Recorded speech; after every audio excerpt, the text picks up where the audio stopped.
Welcome back to Rüniverse. I'm Andrew, and in this video we're playing through the last of the quarterfinal matches of my 8-deck booster deck back format tournament. This one's featuring Trine versus Sphene. Both of these decks look to be pretty strong, so let's see who's going to come out on top. The 2-Tusk Trine deck or the Sphene deck with a bunch of bug tokens. Let's get started. Alright, so the Trine player's going first. We'll open our first rift and play our first mage, which is Toby, the Stone Mage. And we'll go ahead and evoke the Yanpi, which will reduce all the costs of our level 4 and higher cards. So we'll go ahead and untask and pass. Alright, so the Sphene player is ready to start, although the Trine player did forget to guard. So they're actually going to guard with Toby to protect that Yanpi.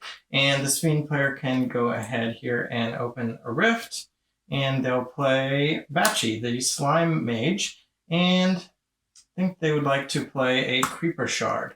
So it has lore ability. It says task me and pay 1 to create a swarming bug token. So that is a relic. So, and we're out of power. So unless we want to assist, which we don't, we're going to be done for the turn and we won't be guarding, but we'll see how that plays out for the Sphene player. Okay, so the guard actually did not matter, but we'll go ahead and open our rift, draw a card, play a mage, and we're going to play Azusa, the Trine Gift Tenacity Mage. And now that we've got 2, oh, that would be risky. I don't think we could assist. Oh, that's a little wild. I'm going to go for it. I'm going to try this move here. So we're going to start with Toby and we're going to assist with Azusa to give her 2 more power. And Yenpi's ability means this 5-cost card is only going to cost 4 and we can play the Yeti. And it says it has a Vim ability, which means it gets a Vim. And that's pretty much all we can do for the turn, but you know what? We can actually play this Egg of Unerring Tenacity, and we can attack. So we will go ahead and attack Bachi, break a bond, and that is a pretty good second turn here for this Trine player. And we'll go ahead and guard with the Yeti, it's so big. And the Sphene player is looking at their little Creeper Shard, and they're a little bit intimidated here. Let's see what we can do. Oh, so we have Tinkle, the Bug Mage here. No, we'll do him with Bachi. All right. Okay. Not bad. Okay, and we hit Weed Mode here. So, all right, so let's make 2 power. Assist with Tinkle to make it 4. Use 3 of it on Weed Mode. And it has Wading of the Weeds. When evoked by his mage with a slime focus, make a bug. And this is a slime. So we will go ahead and make a bug. And we can play the egg for free. I think we won't play the tuft. Well, no, it's better to play this. I was going to say we can use the Creeper Shard, but this is also going to cost us 1. And I don't know if we can count on hitting a Unity Mage, so we may as well just thin out the Dream Deck a little bit. And plus this has the Unity ability, which may or may not matter. And unfortunately, Tinkle's not going to be able to defend herself, but we've at least got some stuff here. So that is not bad.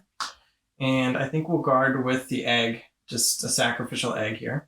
So Sphene was able to get some good stuff up, but nothing like a Yeti with a Vim on it. So Trine player here is not too concerned. Play our third mage will be Aerith, another Stone Mage. So we did not get a Dedication Mage, but hopefully that won't be an issue.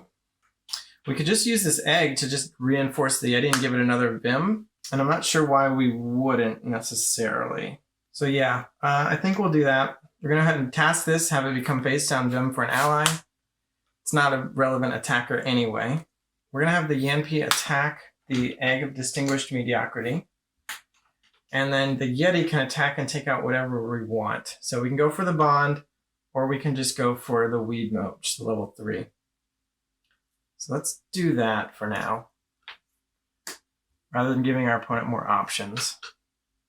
And I think we will skip evoking anything with Toby, and instead with Azusa, we're going to assist for 3. And we're actually going to assist her twice. So she's got 9, and we're going to use 7 of that to evoke this Star Variant Behemoth, which costs 7. And it has Relentless. After becoming tasked for the first time in your turn, it untasks. So this will be able to attack twice. We could have played that with Toby, and Yenpi would have made it cost only 6. but we're going to play this anyway, and I kind of wanted to spread out the forces, and this adds up to 9. So if we had played Behemoth here for 6, we would have still had another mage that was playing Tusk, and then we'd have the Yeti and the Behemoth at the same location, and I kind of want to spread them out. There's an argument that I maybe would want to spread out Tusk as well, but I think I'd rather just get it down as soon as possible, because otherwise I could play this smaller level 2 creature, but I want to get more beef on the table. So that's pretty good. We have a lot of strong stuff in play. And then we can decide how to guard, which again I think is just going to be Yeti. And then here, is it going to be, yeah, we'll guard with the Behemoth just because it's so big. All right, the Sphene player is not thrilled. Okay, so they did get a gift here, which is actually pretty key because they didn't have the 3rd mage in hand, and now they'll have their 3rd mage. I forgot to make a rift, but technically, once you kind of reveal the card, it doesn't matter. Unless you had stacked your deck in some way, it's shuffled, doesn't matter. I'm not going to rewind it and put this back to be a rift, even though technically I should have made the rift first. So we're just going to roll with this. Sphene Gift says create 2 swarming bug tokens, and they join your mage with 1 or more bonds and the fewest creatures. So Tinkla has 1 or more bonds, has fewer creatures than Bachi, so she's going to get 2 bugs, and this will go to our hand. And then we'll open the rift, which technically happened first, but again, it's all shuffled, so it doesn't matter. And then we can play Janissa here. And then I think the Sphene player has a bit of a surprise for their opponent, which will be not as good as we want, but it will be quite good, which if you watched the previous match, you will be familiar with this card. Let's start with Bachi, and we're going to evoke Cataclysm. So we're going to need assistance from all of our other mages here, but that's going to dispel all enemy mages' creatures. So Behemoth is gone. Tusk is gone. Yanpi is gone. Yeti actually just loses 1 of its Vim, so Yeti is not gone. But since it was dispelled, it does stop guarding. Technically it was dispelled, but instead of leaving play, it loses a Vim. And that is a very powerful Cataclysm, and that could very well put us back in the driver's seat, although we can't really evoke anything else this turn. So we don't have any mages to assist with from hand. We just barely got there by drawing Janissa just now. So we've got a couple attacks we can make. I don't think we're going to throw them at the Yeti because it would be irrelevant, but we can try to ignore the Yeti for the rest of the game by just going ahead and breaking these bonds from Toby. So we'll do that and this. Now the Trine Mage will have plenty of dreaming left to do, so they might be able to recoup their position, but I think the Sphene player is very happy with that turn. This is probably the biggest haymaker of a game so far, swinging back and forth.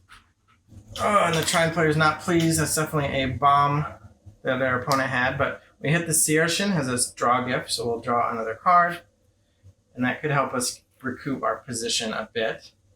We're probably going to want to dream. There are a few bugs over there, and the problem with bugs and small creatures in general is they can swarm and they can kind of power through guards and just break bonds. So as much guarding and defense as we can get in play, the better. So yeah, our hand isn't super defensive. Like, it's okay cards, but it's not amazing. So I don't know if we want to try to race bugs necessarily, especially since now that we're on the back foot with only 4 bonds. So we might just have the Yeti attack creatures, which doesn't feel great. Sphene player forgot to guard. I think they actually, on being in the upper hand, they might actually guard maybe with 1 bug. Yeah. So we can't go for the Birdrak Tuft with Bachi guarding. Let's start not by attacking. Let's start by dreaming with Toby. So we got 0 pips, 1 pip, and 1 more pip. Unfortunately, this is not a destruction mage. We don't have one. So Stone's Throw will cost the full 3 if we want to use it. They haven't used their Creeper Shard yet. We could just dispel that relic with the Stone's Throw. We could assist. We don't have a lot of mages to work with. The Brick Moat would be level 5 because Toby is a Stone Mage. But we have to pay 4 for that. I guess let's do it. Pay 4 for that. So we have to assist from hand. We can play the egg. And I don't think we're going to... we really need to defend these spots, but this is a form of defense. Yeah, we're going to justify that by saying that this is a form of defense. So we're going to assist, save cards in hand, and we will evoke this. So we actually have 2 power left. We're assisting again, we go up to 5 power left. We'll spend 3 of it, so we'll have 2 remaining. And we're going to attack for 2, and that'll be against Batchy. And that hits a Dispel Gift. Oh, so our Yeti... Actually, no. Our Brick Moat got a counter, so we actually get to decide, since it's our turn, which level 5 creature gets dispelled. But I think it is better to keep more creatures on the table. So Yeti will lose a Vim, and then it will attack, and we'll take out the Tuft, leaving them with just Swarming Bugs. And then Zeus is pretty much done, and then with... Oh, we've got 2 more power here. So let's spend it. I'm going to spend it on Ember Boar, and then I'm going to use its heat ability right off the bat to just take out this bug. And then with Aerith, we will evoke a Yanflayer, which has Strength +1, so it's level 4, and it has Ward, so it can't be chosen for opposing spells and effects. And that will be it for us. It's not as good looking at the end of this turn as it was last turn, but we're still in a leading position. So let's guard. I guess we'll just have the egg defend our other creatures because it can't really effectively attack anyway. And this is totally vulnerable, but we'll see. All right, the Sphene player is not as in dire straits as they were last turn. In fact, they're in pretty good position. I think they're pretty happy, actually, and they've got a full hand. So I don't think they'll be able to win, but they can play a bunch of stuff and then see what they end up with. So this is interesting because we could make a bug, but we might just want to let Batchy assist our other mages to get more stuff out, especially since we do want to make sure we're defending as much as possible. So these bugs will probably just go for the super open Azusa, and then next turn we can focus on trying to get Aerith down by having just a huge majority of attacks out. So let's do that. Let's just start by attacking and see what happens. We don't want to play anything in case they hit a Dispel Gift. So this is a Bond Gift. So they've got 3 bonds, we've got 4, so they do get to gain a bond, and it goes to the mage with the least, which is not great for us, because now their defenses are spread out. But we're committed here for now, so we'll go ahead and take out that second bond, and now they hit a Draw Gift, so they get another card. Ugh. Okay. Because we're just going to play Rose Knight.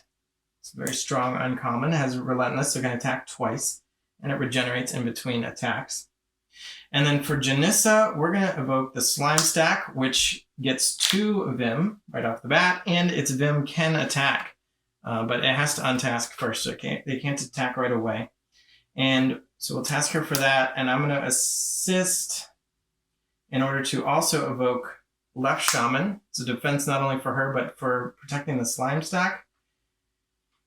And I have another mage in hand, so I could assist again and play more stuff. Especially since this isn't really taunting. Well, I can taunt with Janissa and it if I really want to protect the Slime Stack. But I don't think that's a priority. I want to make sure I don't lose. Not sure how I could lose, but it could, theoretically. Especially if the Trine player has more burn spells or something like that.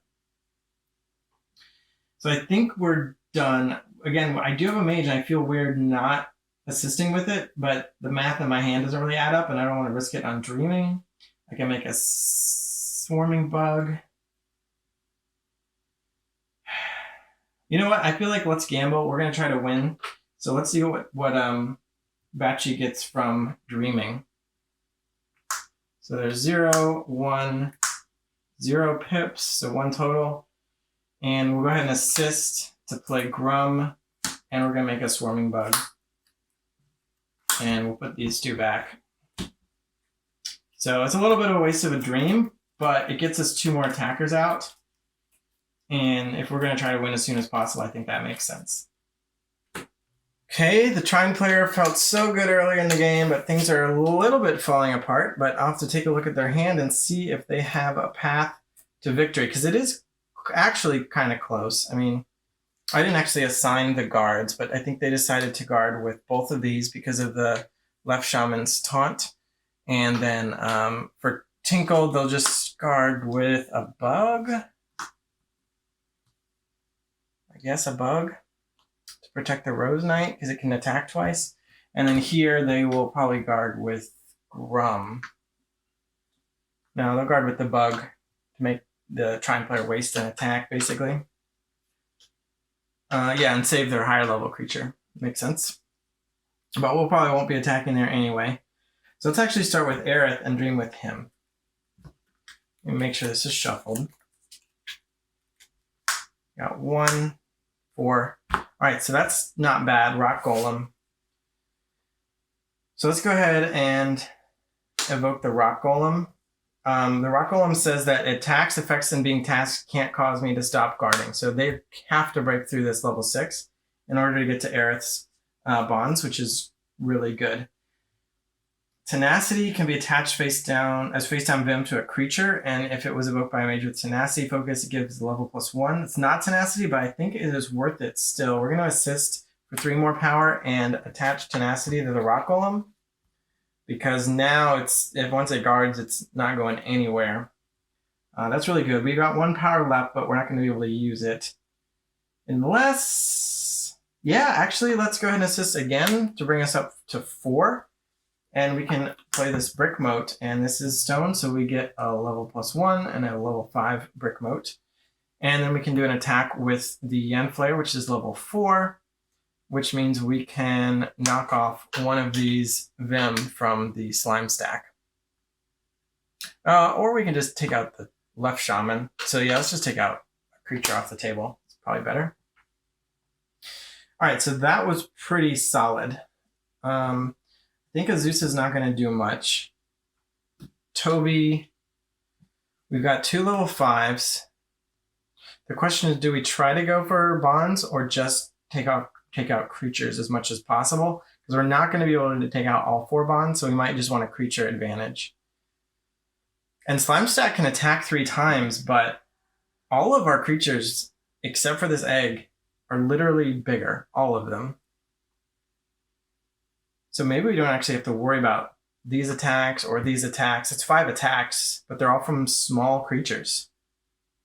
So they can throw them into the Rock Golem, but now that it's... Oh, it didn't get a counter, so it's still level 6. It would have been great if this was level 7, because then even 2 level 3 attacks wouldn't break through it. So let's go ahead and do that. We're going to have Yeti attack a Swarming Bug, and then we're going to have the Brick Moat attack the Rose Knight. And then we will have Toby evoke, I guess, a Paranoid Barad? Because when it's attacked, we draw a card? Yeah. Okay. And that will be the end of our turn here. And our guards shall be the Paranoid Barad and, of course, the Rock Golem. All right, Sphene player, can you close it out? The Trine player is certainly doing their best to prevent that. Ooh, I forgot about this spell. This is relevant. So the only way that we can get through Rock Golem is with these attacks from the slime stack. 2 of these Vim attacking with the stack of slime's ability will be able to dispel that Rock Golem. No, because it's got Vim and it will still be guarding. Oh my gosh. How do we get through that? Maybe we need a dream and hope for something? The thing is, we've got Insect Cloud. An Insect Cloud says task an opposing creature. If Insect Cloud is evoked by a mage with a bug focus, also task another opposing creature. So we can have Tinkle evoke that since she's a bug mage and task 2 opposing creatures, but being tasked doesn't make Rock Golem stop guarding. So this is going to be most effective over here where we can make Paranoid Barad stop guarding, which is nice, but then we can task a level 5 potential attacker for next turn. But that's only clearing the way for 1 bond. And we still are going to have to get through that Rock Golem. Slime Stack, 2 of its Vim can take out 1 of Rock Golem's Vim. So we're going to play Burdrak Elder and see how much this changes the math. And we're going to play Insect Cloud. So we're going to have to assist, and I'm going to be a little risky. I'm going to have Janessa assist. So Insect Cloud's going to task 2 opposing creatures. One of them will be the Barad, and one of them will be the Yeti. And now this swarming bug is now level 2, and it can attack Toby and break this bond, which is not a gift. And then we can go to Janissa. And the ability of Verdrak Elder says all your mages, other creatures get level +1. And when these Vim attack, they attack as though they were creatures, which means they'll get that +1. Because again, this is an all mages effect and it's not restricted to just this location. So these can now attack as level 4s, but they still die. I don't think that does too much, but it's still the best we can do. So we're going to attack with one of them into the Rock Golem. We're going to attack with another one into the Rock Golem. And because they're only level 4s and they're taking 6 damage, they are dispelled by that. Rock Golem doesn't stop guarding, but it does lose one of its Vim from once it's taken 8 damage, but then that damage resets back down to 0. And we're going to throw the Slime Stack at it. So that was 3 level 4 attacks from 1 3-costing card, which is nice, but it's not even destroyed this one Rock Golem. Then we're going to go over to Bachi. And now, since this does have 4 damage on it, and this swarming bug is getting level +1 from Verdrak Elder, we can finally close that out by throwing away this bug. And the Rock Golem is finally gone. And now, we can have Grum jump in and break 1 bond. It's not big enough as a level 3 to trade with either of those, because Yanflare's 4 and Brick Mode is 5. And then Bachi's got 3 power. We can use 1 to use Creeper Shard to get a bug, and we've got 2 Verdrak Tufts in our hand, and that empties our hand. Unfortunately, we're not going to get the Unity bonus like we would have if we evoked that with Janissa, but I wanted the attackers, and having Bachi not assist means we get to use Creeper Shard and get one more creature on the table. So let's guard with the Swarming Bug, protect our Verdrak Elder a little bit, although it's probably not going to be enough protection. And, the Trine player has a lot of attackers, but I still feel like we did pretty much the best we could. I mean, I guess we could have left Janissa with something. Maybe it was better to try to not take this Creeper Shard activation, let these Tufts be over here, and trigger their Strength of Unity ability for both of them, and the Slime Stack could have been a level 6 when it attacked the Rock Golem. But putting a counter on Slime Stack doesn't increase the level of its Vim attackers. So even though Slime Stack could have been up to level 6 with these 2 counters, it would have been the only one, and level 6 still would have traded with the Rock Golem's level 6. So they'd be pretty much the same position, except for that these Verdrak Tufts, one of them could be here with the counter on it from the other one, and then that one could maybe guard. So we may have made a mistake. So if we lose by a single attack, then that was definitely a mistake.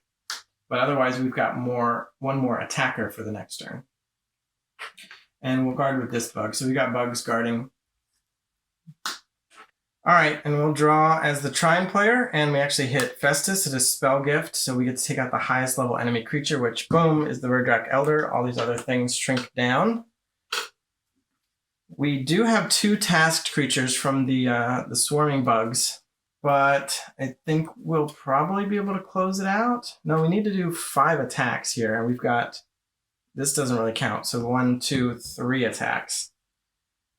Yeah, we only have 3 attacks, we need 5. It's possible we could dream up another attack. So let's start with Azusa and see if that happens. I don't remember exactly what's in the deck. I forget, did we use the Dream Deck Rock Throw? Or what's it called? Stone's Throw. Yeah, we did use this. But, so yeah, I don't think there are any more attacks. Or Ether Spike. Have we done Ether Spike? Well, we didn't hit it either way. But no, we didn't. We could have hit Ether Spike, which may have made the difference here. But anyway, what are we going to do with this? I mean, Behemoth is nice, but I don't know if we want to invest a lot of assisting into an bondless location. I don't want to waste it, so let's at least play one thing. We'll play this Trine Skulk. And it gets a Vim. And we'll waste that one remaining power. And we're going to ignore the attackers. Can we do that? We're down to a single bond. Maybe we have to attack the creatures. That's stinky. But yeah, we're down to 1, and we can't break 4 this turn. So let's just take out attackers as much as we can. Attack Swarming Bug, because we have to. Attack a Grum. And play Stone's Throw. Take out a Verdrak Tuft. We'll assist to play a Terrain. And then over here for Toby, we'll have the Brick Moat attack this bug. We'll assist to play a Gargoyle Imp, which has roaming, and we can have it roam over to here. But I don't think that matters. If it had guard, it would matter, but it does not. So now our guards don't really matter that much except for over here. We'll still guard with Paranoid Barra just in case we get to draw from it. And then here we'll guard with Terrain because it's pretty much immune to attacks with its burrowing. But this is not looking good. Oh, but they're down to 1 attacker. So we'll see. And as a Sphene player, we've got 1 level 1 creature, no cards in hand, and we hit a Bond Gift, which doesn't even trigger because we are in the lead. So all we can really do is, we can make an attack, we can make a bug, and we can dream. And we would dream of an Ether Spike because that would let our Verdrak Tuft attack for the win. So let's start with Tinkle. We're going to dream. And we're going to try to evoke as much as we can, even if it's not an Ether Spike, to try to hit an Ether Spike. So 0 pips, 2 pips, 3 pips, and I think that's going to do it, actually. So 3 power. This is a Bug Mage, so we can play Insect Cloud and task 2 creatures. We'll task the Terrain, and I can't choose the End Flayer. We'll go ahead and get the Brick Moat, I guess. And that's pretty much all we need to do. That was 1, so we'll evoke Encyclopedia and draw a card. And we'll go ahead and play the card we drew, which is Egg of Boundless Unity. And I'll pay a 3rd power to shuffle this back in and try to draw more cards with Future Dreams. And I will also assist for 3 more power and play Slimiostasis, which banishes a creature until the end of their next turn, and that will be this Gargoyle Imp. I'll tuck that under here.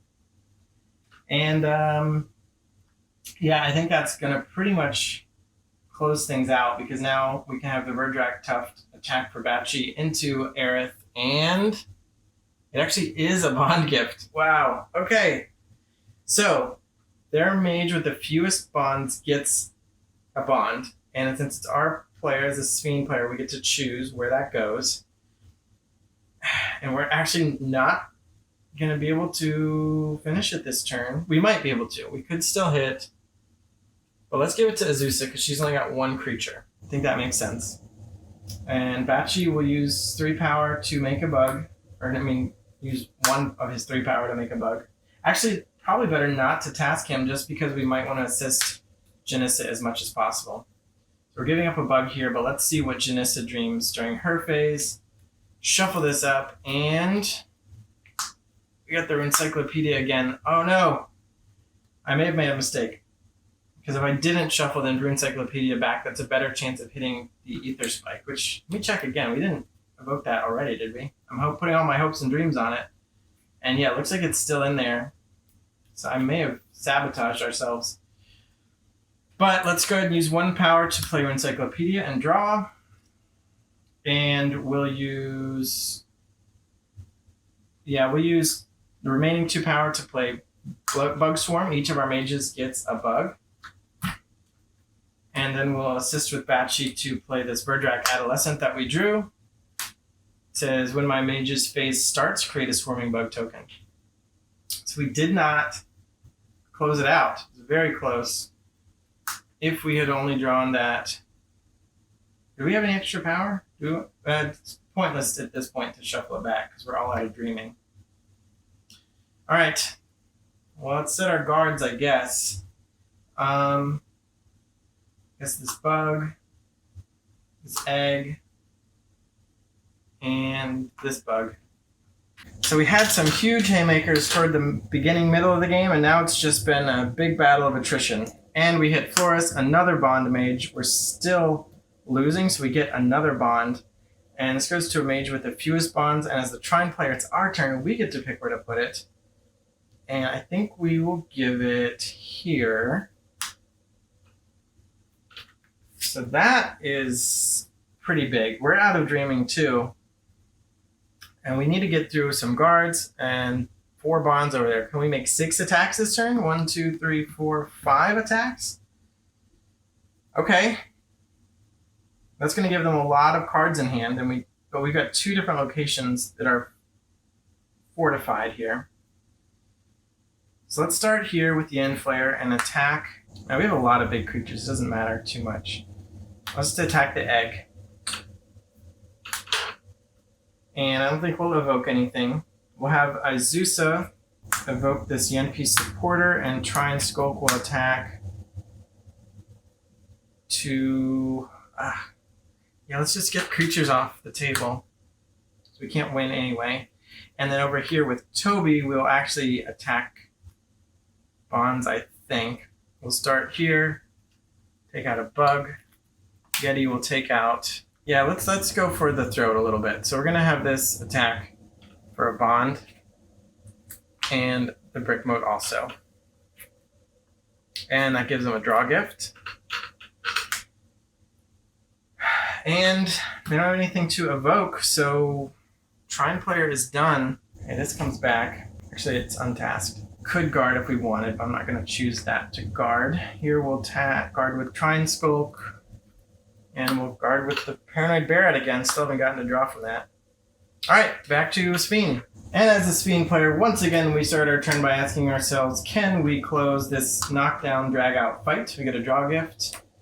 So we got a lot of stuff to work with, considering we had pretty much nothing at the end of our previous turn, although we drew a bunch of mages, which is not going to help us here. We can definitely break 1 bond, but I don't think we can break 2. So we need to defend Tinkle with our lives. And one way to do that is going to be to have her evoke a taunt creature and something else. So we'll assist from hand. It's not doing us any good anyway. Over here with Janissa, the Verdrak Adolescent has a bug assembly.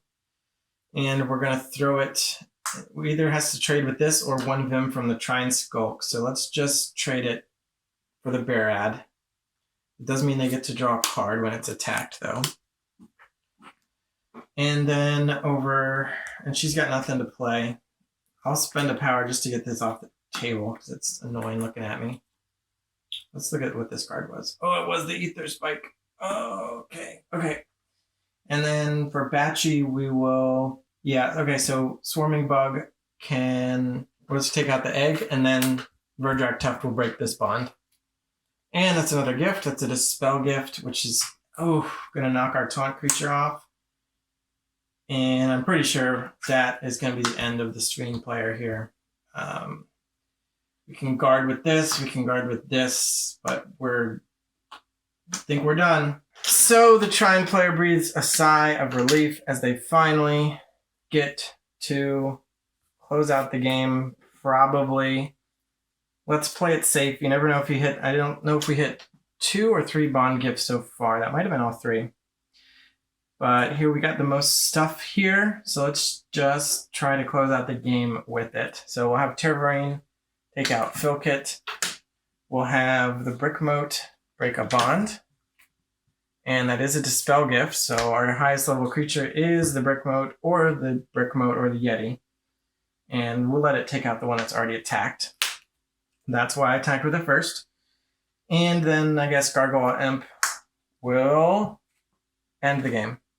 There you go. Woo! Knockdown, drag out, fight, Trine versus Sphene. A lot of beef, a lot of swarming.